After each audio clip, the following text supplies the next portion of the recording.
Sun Business, les dirigeants et les entrepreneurs du territoire ont la parole. Clément Lessort. Nous sommes mardi matin, 7h43, l'heure pour nous donc de nous intéresser à cette nouvelle interview Sun Business préparée soigneusement par Clément. Clément qui a décidé de me gâter ce matin puisqu'on parle d'une de mes plus grandes passions dans la vie.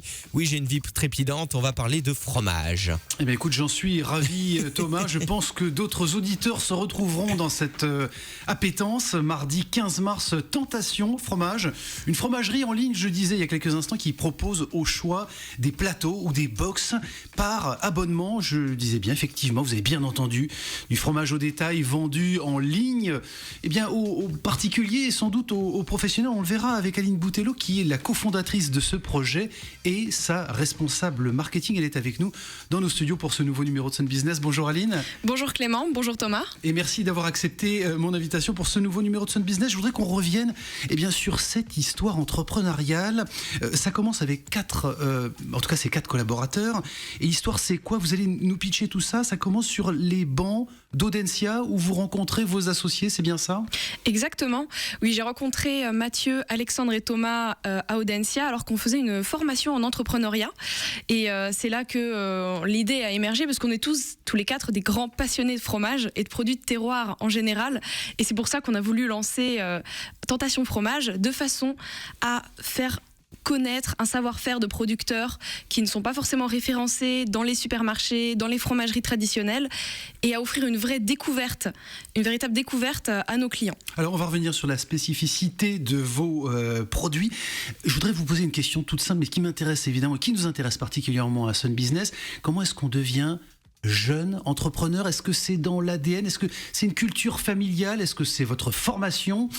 Comment est-ce qu'on devient entrepreneur si jeune? Eh bien, c'est avant tout la volonté de créer quelque chose, de vouloir créer quelque chose de nouveau, d'apporter de la nouveauté, d'apporter une nouvelle entreprise, un nouveau concept, de répondre à un besoin ou à une envie simplement des gens de découvrir des nouvelles choses. Moi, c'est pas spécialement un environnement familial, mais c'est plus le fait d'avoir travaillé un petit peu dans le milieu des startups. Et ça m'a vraiment... j'ai su que c'est ce que je voulais faire. Bon, vous avez le sentiment qu'aujourd'hui, parce que le marché du travail est tendu, votre génération va inventer son métier, son travail, puisqu'il n'y en a pas forcément facilement, on n'en trouve pas forcément facilement. C'est vrai qu'on voit aujourd'hui que l'entrepreneuriat se développe beaucoup justement ces dernières années. Ça devient même assez populaire, entre guillemets. Peut-être, oui, effectivement, parce que le marché du travail n'est pas forcément si simple d'accès, même après une grande école de commerce. Et aussi parce que je pense qu'il y a un certain mythe de l'entrepreneur qui est peut-être à la fois vrai et faux, avec quelques préjugés, je pense, sur... tout le monde pense qu'on va devenir le nouveau Facebook, etc. Enfin, on a un peu des exemples pas forcément très simples à suivre aussi, mais qui nous font rêver. Et puis c'est pour ça, je pense que beaucoup de personnes se lancent en ce moment. Bon, on va revenir effectivement sur Tentation Fromage. Merci en tout cas pour ces propos introductifs et notamment qui reviennent sur cette génération d'entrepreneurs, cette nouvelle génération d'entrepreneurs qu'on suit, qu'on aime suivre à Sun Business. Vous avez, vous, un positionnement, on parle des fromages, de vente en ligne de fromage.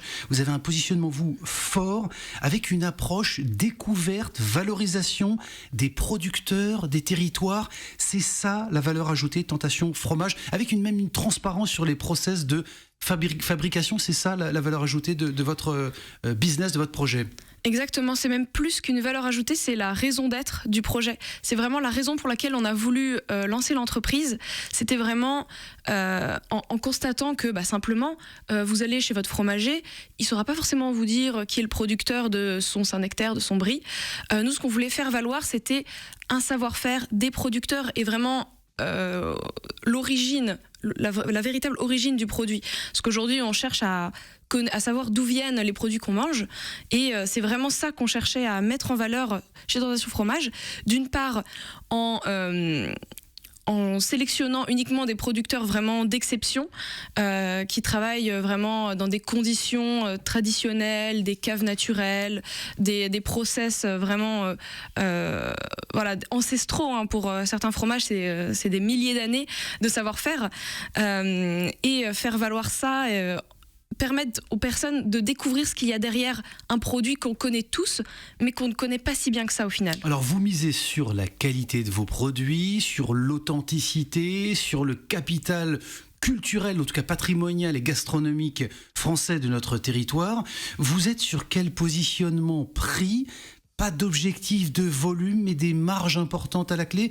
Comment est-ce que vous fonctionnez là ? Vos tarifs, vous adressez à quelle clientèle ? Et puis d'abord, vos positionnements prix, comment ça fonctionne ? Alors, on ne peut pas dire qu'on a un positionnement de prix qui soit pas cher. Évidemment, par rapport à un supermarché, on ne sera pas compétitif en termes de prix. Ce qu'il y a, c'est que nous, ce que l'on souhaite, c'est déjà... rémunérer le producteur au juste prix, ce qui est pas forcément le cas de tout le monde. Voilà. Et aussi faire découvrir des produits qui sont un petit peu rares, qui sont des petites productions, il n'y a pas forcément des gros volumes, et qui sont du coup forcément à un prix déjà pour nous plus élevé, et donc du coup pour le consommateur aussi. Donc on a un positionnement prix plutôt élevé, oui. Bon, profil client là, qui vous adressez ? Qui peut s'offrir les produits Tentation Fromage ? Alors tous les épicuriens qui ont envie de découvrir autre chose que ce qu'ils trouvent habituellement, les grands amateurs de fromage. Et on a aussi beaucoup de clients qui achètent notamment notre box par abonnement pour l'offrir en cadeau gourmet. Pour les fêtes de fin d'année, pour un anniversaire ou pour tout événement. Donc c'est aussi un profil client qui est assez développé. Alors j'ai entendu et j'ai lu effectivement que vous exportiez sur l'ensemble du territoire, mais également à l'étranger. Ça veut dire qu'il y a des expatriés qui ne retrouvent pas ces produits là où ils sont, des nostalgiques de la culture française et de leur territoire et qui s'adressent à vous ? Exactement, oui. On livre dans toute la France, mais aussi dans 6 pays d'Europe, qui sont les pays où il y a les plus grosses communautés d'expatriés, notamment le Royaume-Uni, l'Allemagne, l'Espagne, puis la Belgique, le Luxembourg, les Pays-Bas.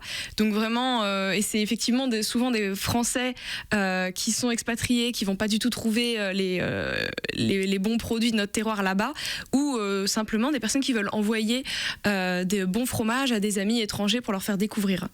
Est-ce que pour revenir sur le territoire et les clients là ici sur le territoire français, est-ce qu'on peut considérer aussi que ce sont des jeunes actifs urbains sans doute qui n'ont plus le temps de faire leurs courses aujourd'hui ?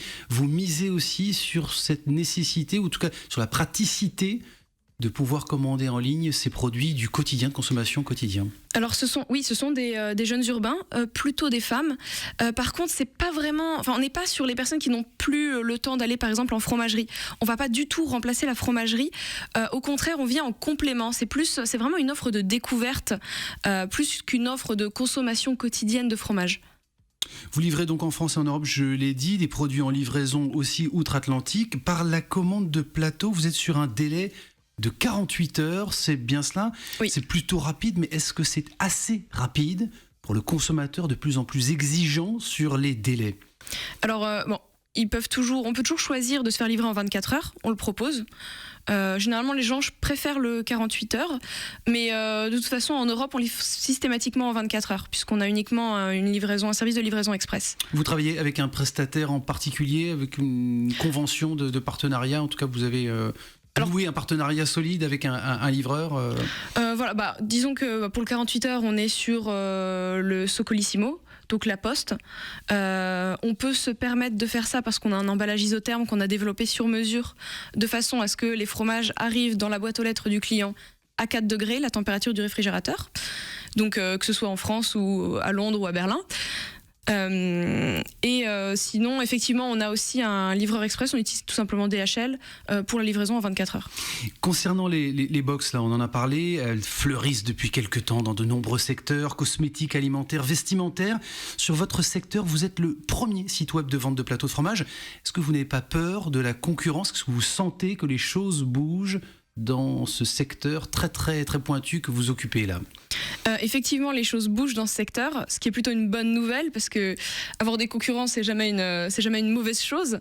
On n'est effectivement pas les seuls là-dessus, mais notre valeur ajoutée, c'est qu'effectivement, on propose des plateaux de fromage, on est les seuls à le faire, et on propose une box de fromage, mais aussi avec du vin et si on le souhaite, de la charcuterie. Donc on est vraiment sur un assortiment gourmet à recevoir directement chez soi tous les mois. Bon, du vin à consommer avec modération. Bien entendu. Il était important de le préciser ce matin. Vous ne craignez pas que le concept de box soit, parce qu'on en parlait, soit un effet de mode passager? Et puis, ma question qui suit et qui va avec, c'est comment est-ce que vous concevez chez vous la R&D? Est-ce que vous avez des sujets, des projets dans les placards pour anticiper ce passage de mode? C'est vrai qu'on dit souvent que les box par abonnement, c'est une tendance, que ça risque de simplement s'arrêter. Ce qui se passe aujourd'hui, c'est plutôt que ça devient un nouveau modèle de consommation. Par exemple, si je prends l'exemple des cosmétiques, c'est un moyen, d'une part, pour les marques de faire connaître leurs produits en donnant des échantillons gratuits. Donc, les faire connaître un produit un petit peu pointu à peu de frais par rapport à de la publicité, et c'est un moyen pour les consommateurs de pouvoir tester un maximum de choses avant de faire un choix d'achat. Donc c'est vraiment très intéressant et c'est un modèle, pour moi c'est plus qu'une tendance, c'est vraiment un nouveau modèle de consommation qui se met en place, l'abonnement, et on le voit même pas seulement dans les abonnements box, mais aussi dans les abonnements pour tout, pour la vidéo à la demande, dans plein de secteurs différents, l'abonnement se développe énormément en ce moment et c'est plus qu'un effet de mode. Bon, une relation et qui permet aussi de fidéliser sa clientèle, ce qui n'est pas anodin. E-commerce de proximité, on a souvent tendance à imaginer que le commerce en ligne va dématérialiser forcément la relation entre le client et le producteur. Du coup, vous misez aussi sur un engagement sociétal, durable. On a l'impression qu'aujourd'hui, l'entrepreneuriat passe forcément par la responsabilité sociétale et environnementale. C'est plutôt une bonne nouvelle. C'est à ça qu'on vous forme dans les écoles en tant que futur manager. Je posais la question au directeur général d'Audencia qui était mon invité il y a 2 semaines. Vous êtes formé, vous êtes sensibilisé sur ces questions-là aujourd'hui? De plus en plus, et notamment à Audencia, puisque c'est là-dessus qu'ils font leur différenciation aussi, c'est vraiment sur la responsabilité globale, la responsabilité sociale de l'entreprise et le fait de former des managers responsables. Vous pensez qu'on peut concilier e-commerce et valeurs effectivement sociétales, travailler, vous le disiez, avec des petits producteurs et que le numérique se mette au service de cette économie de proximité qui récompense, en tout cas qui s'aligne et qui propose des tarifs effectivement à la fois attirants et qui rémunère le producteur à sa juste valeur, ce que vous évoquez en début d'entretien? Oui, bien entendu, je pense que c'est vers cela que l'on se tourne. On voit par exemple au développement des différentes plateformes de crowdfunding, du crowdfunding social notamment. Il y a vraiment beaucoup de choses et le web sur le web, on peut faire énormément de choses, encore plus peut-être que hors ligne. Du coup, oui, forcément, la tendance de la société allant par là, dans cette direction, Internet prend cette même direction, oui. Aline Boutello, responsable marketing et cofondatrice de Tentation Fromage, était mon invitée ce matin. On suivra évidemment, comme d'habitude, votre aventure. On aura le plaisir de vous recevoir à nouveau dans un nouveau numéro de Sun Business. Thomas, j'en profite très rapidement pour vous annoncer mon invité de la semaine prochaine. Mais je t'en prie. Philippe Lambert, il est le directeur général de la Caisse des dépôts et consignations, sera mon invité mardi prochain dans le nouveau numéro de Sun Business. Excellente semaine à tous.